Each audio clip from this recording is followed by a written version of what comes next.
12 आवाज आ रही क्या?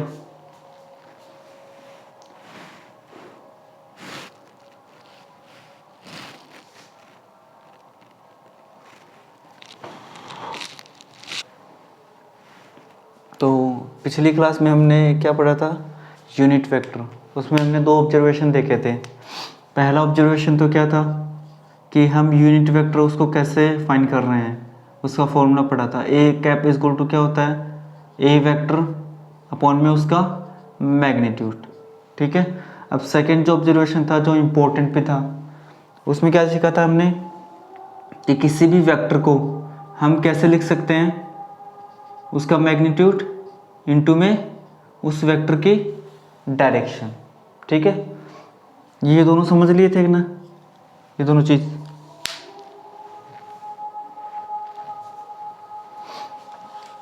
अब आज हम क्या पढ़ेंगे इसमें? Component of a vector. सबसे इंपॉर्टेंट टॉपिक है एक्सरसाइज 10.2 का। अब ये देखो कि हमने ये देखा है, ठीक है, हमने 3D सिस्टम पढ़ा है। ये जो एक्सिस है उसको क्या बोलते हैं? इसको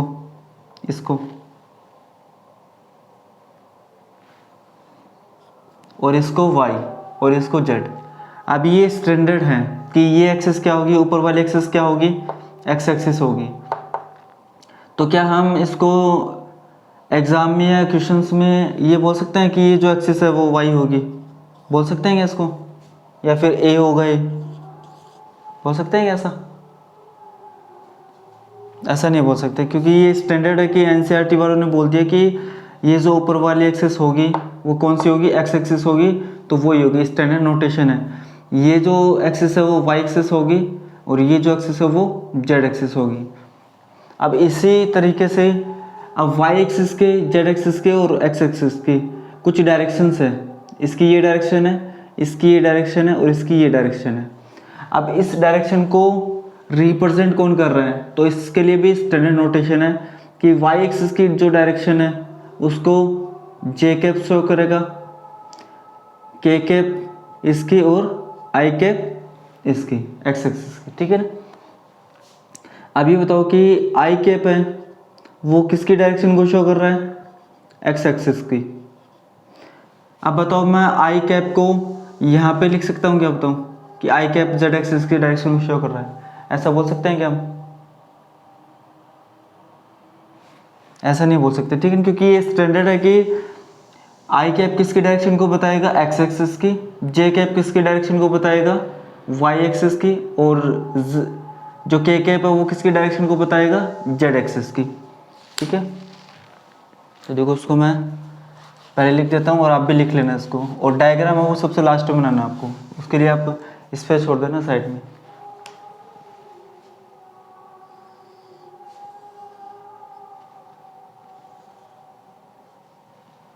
ये वाई, ये जेड और ये एक्स, ये ओ। तो let I cap, J cap and K cap be the unit vectors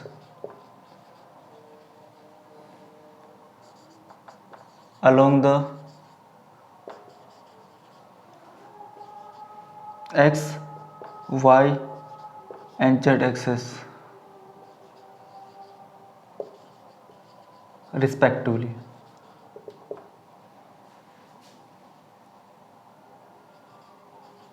ठीक है, जैसे ये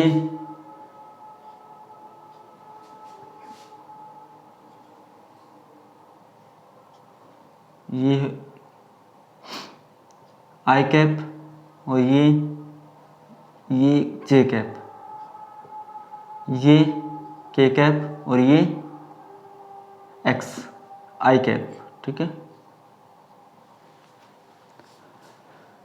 और यहाँ पे स्पेस में कोई पॉइंट है P, जैसे स्पेस में कोई पॉइंट है P।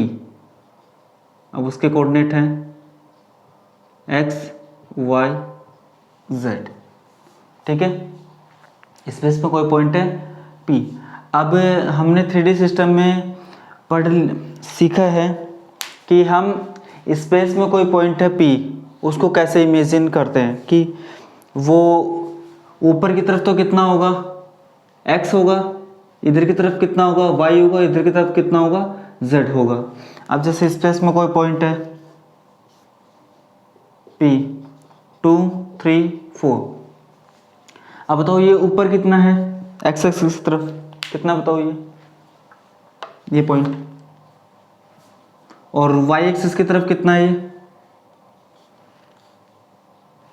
3, और z एक्सिस की तरफ कितना है, 4 है। अब हमने इसको इमेजिन करना सीख लिया है, ठीक है। अब क्या हर बार जो क्वेश्चंस में आएगा तो हर बार उसको इमेजिन करेंगे क्या हम, बताओ, हर बार उसको इमेजिन करके दिखाएंगे क्या? ये पॉसिबल नहीं है, हर बार इमेजिन करके नहीं दिखा सकते हैं। तो मुझे इस पॉइंट की क्या चाहिए, हमें इसको मैथमेटिकली लिखना है, क्योंकि हमें क्वेश्चंस में क्या करना है, कैलकुलेशन करनी है। तो इस पॉइंट को मैथमेटिकली कैसे लिखेंगे वो बताना है हमें, ठीक है। अब देखो आपके जो एनसीईआरटी बुक है उसमें क्यूबॉइड बना रखा है, क्यूब या क्यूबॉइड, तो पहले वो बना देता हूँ मैं।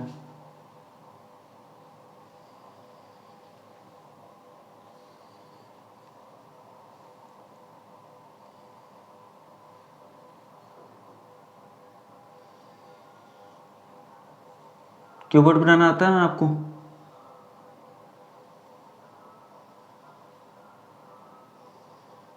आता है? तो हम पहले ले लेते हैं let P x y z be any point in space, space में कोई पॉइंट है P और उसके कोऑर्डिनेट है x y z। अब बताओ आपको ये देखना है, देखो अब आपको इसका वेक्टर लिखना है, ठीक है, इस डायरेक्शन में x एक्सिस में। तो बताओ x एक्सिस में ये जो पॉइंट है वो कितना चला है, ये y एक्सिस में ये कितना चला है, y चला है। तो यहाँ से यहाँ तक देखो, ये जो एरो बना रखा है मैंने यहाँ तक, ये यहाँ से यहाँ तक कितना चला है, y चला है। तो इसमें वेक्टर लिखना आपको, तो बताओ y j कैप होगा नहीं होगा, बताओ ये, हाँ या ना?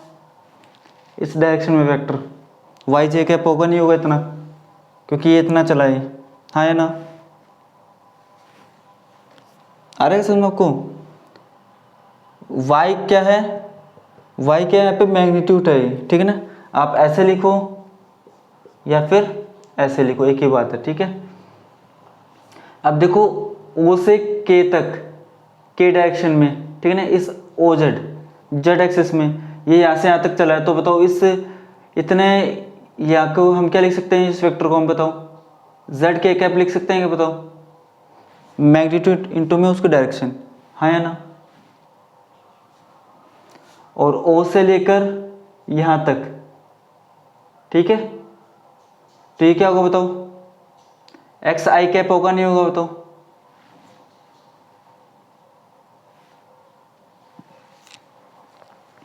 अब देखो हमें कहाँ तक पहुँचना है, हमें P पॉइंट तक पहुँचना है, ठीक है, हमें P पॉइंट तक पहुँचना है। तो अब देखो पहुँचते कैसे हम, जैसे 2D सिस्टम है उसमें 2,3 है, तो मुझे इस पॉइंट तक पहुँचना है, जैसे P तक पहुँचना है O से।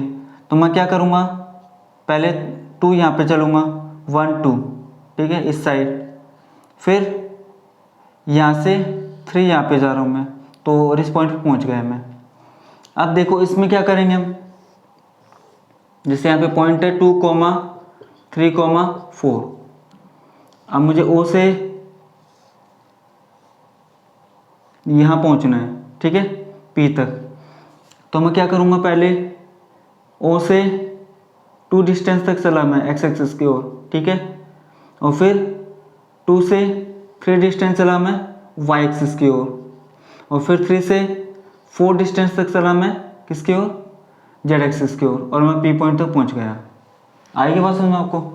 पहले 2 फिर 3 फिर 4, आएगा बात समझ?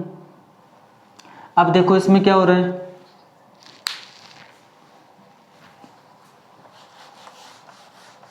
अब पहले तो हम इसको ये बताओ कि ये O है, मैं इसको A नाम दे रहा हूँ, इसको B, इसको C और इसको D।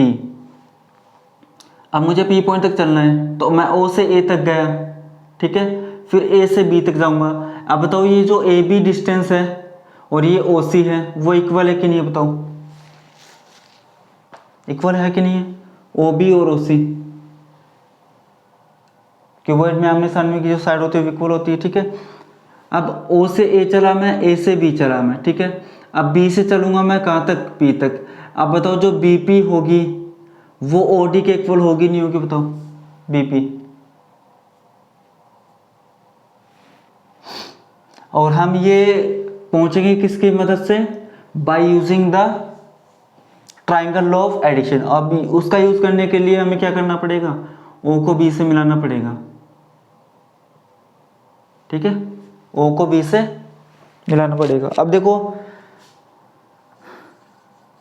हियर, अब ये बताओ कि A B is equal to, A B vector is equal to O C vector is equal to Y J cap है कि नहीं, बताओ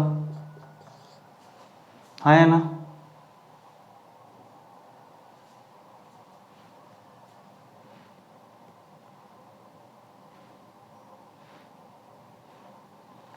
और जो B P vector is equal to O D is equal to Z K cap है कि नहीं, बताओ।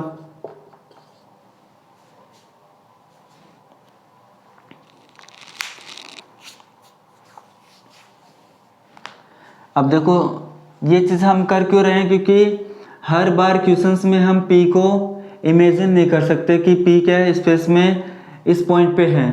तो इसको मैथमेटिकली लिखने के लिए कौन सी फॉर्म होगी वेक्टर की, कंपोनेंट ऑफ ए वेक्टर, जिसका यूज़ करके हम इसको मैथमेटिकली लिख सकते हैं और इसको बड़ी आसानी से क्वेश्चंस में सोल्व कर सकते हैं, ठीक है। अब देखो by using triangle law of a vector addition, ठीक है। अब देखो triangle law of vector addition, इसका क्वेश्चंस में कोई भी काम नहीं है, लेकिन अगर आपको कंपोनेंट ऑफ ए वेक्टर सीखना है, ठीक है, तो बताओ ये जो law triangle law of vector addition वो आपको आना चाहिए कि नहीं आना चाहिए, बताओ। कि कैसे इसको इम्प्लीमेंट करते हैं ये। अब देखो इसकी जो डायरेक्शन है ए बी, ये डायरेक्शन है जो ओ सी की डायरेक्शन है, ठीक है, और ओ से बी ये डायरेक्शन है कि ओ से बी आ रहे हैं, तो डायरेक्शन भी आप बना लेना। अब देखो अब कौन से ट्राइंगल में हम ये ट्राइंगल ऑफ वेक्टर एडिशन लगा रहे हैं, तो उस ट्राइंगल का नाम भी लिख लेना, अगर नहीं लिखोगे तो भी चलेगा। कौन सा ट्राइंगल है ये, ओ ए बी, तो ट्राइंगल ओ ए बी, नहीं लिखोगे तो भी चलेगा, तभी मैंने इसको ब्रैकेट में बंद किया है। अब ओ ए वेक्टर प्लस में A B vector is equal to क्या आएगा, बताओ। ओ ए वेक्टर प्लस में ए बी वेक्टर प्लस में क्या आएगा, बताओ।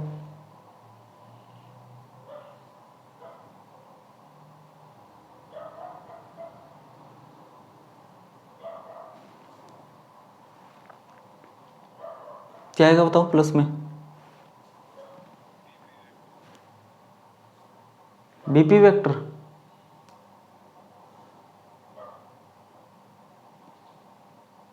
क्या आएगा पारस।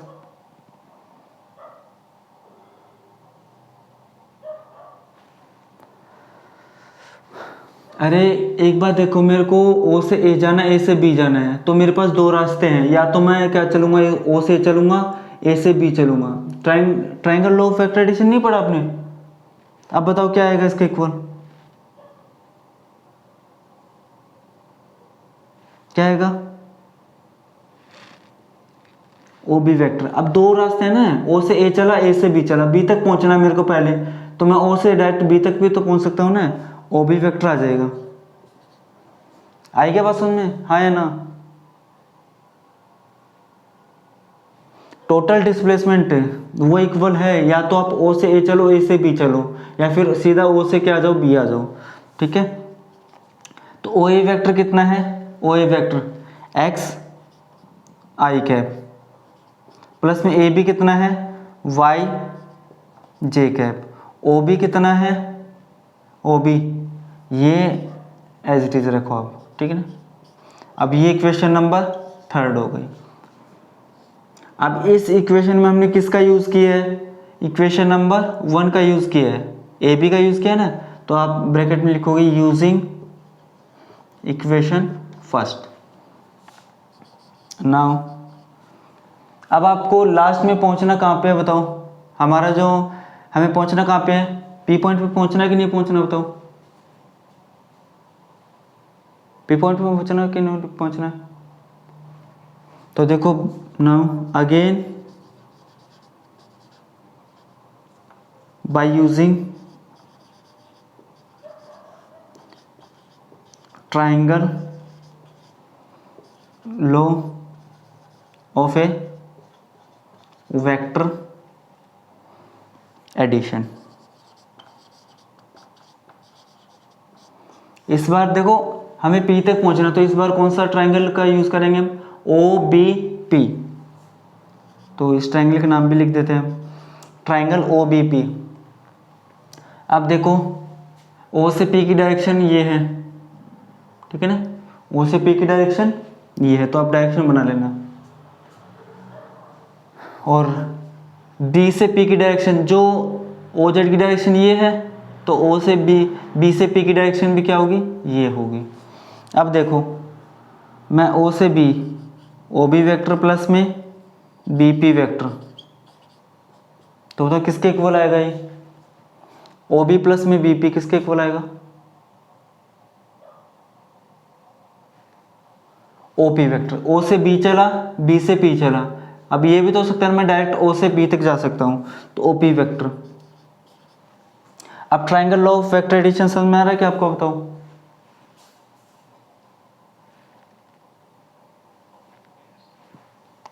अब देखो OB वेक्टर है, उसको इक्वेशन नंबर 3 से मैं क्या लिख सकता हूं, एक्स आई कैप प्लस में वाई जे कैप प्लस में BP वेक्टर, देखो BP वेक्टर कितना है Z K cap equal to, अब OP वेक्टर को पोजीशन ऑफ ए वेक्टर, हमने क्या बताया था कि OP वेक्टर को हम क्या लिख सकते हैं, R वेक्टर लिख सकते हैं नहीं लिख सकते बताओ,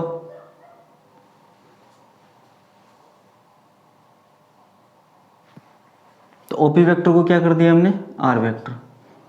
तो कौन कौन सी इक्वेशन का यूज किया हमने, सेकंड और थर्ड, तो लिख देंगे यहाँ पे हम using equation second and third. अब देखो ये जो है ना R vector is equal to X I cap plus में वाई जे कैप प्लस में जेड के कैप, ये क्या है, component of a vector, component form of a vector. तो हमने कोई भी पॉइंट है स्पेस में उसको मैथमेटिकली लिखना सीख लिया है इसको, ठीक है ना। तो जैसे अगर ये होगा कोई पॉइंट P है, उसके कोऑर्डिनेट है 2, 3, 4, तो इसका कंपोनेंट ऑफ ए वेक्टर कैसे आएगा बताओ, R vector is equal to क्या लिखेंगे इसको हम, 2i कैप प्लस में 3j कैप प्लस में 4k कैप, मतलब वो एक्स एक्सिस की तरफ कितना चल रहा है 2 चल रहा है, वाई एक्सिस की तरफ कितना चल रहा है 3, और जेड एक्सिस की तरफ कितना चल रहा है वो 4 चल रहा है। तो बताओ ये आपको component form of a vector समझ में आया कि नहीं है, बताओ कैसे लिखते हैं इसको।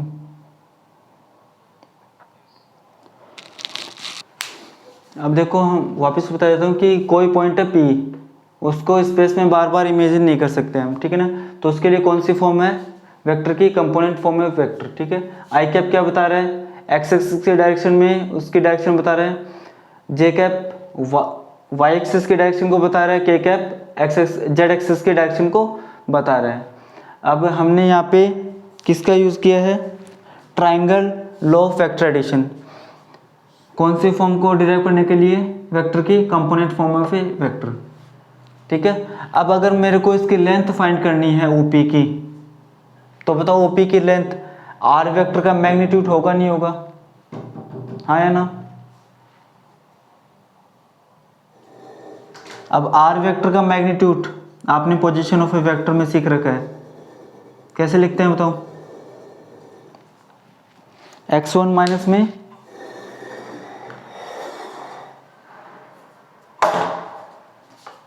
बताओ कैसे लिखते हैं, x माइनस में x1 माइनस में x2 का होल स्क्वायर, ये होता है क्या, या x2 माइनस x1 का होल स्क्वायर।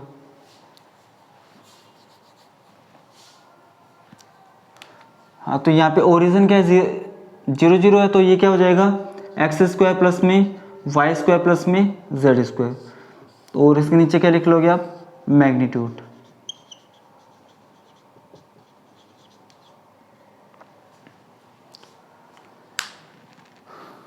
अब अगर आपके पास ये नोट्स है लिखे हुए, तो मुझे नहीं लगता कि आपको कंपोनेंट ऑफ ए वेक्टर समझने में कोई दिक्कत होगी क्या बताओ।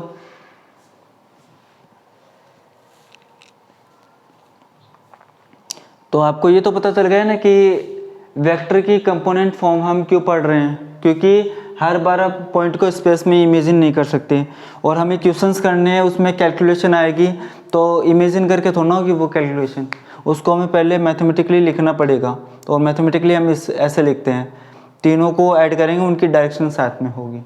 आएगी बात समझ में आपको।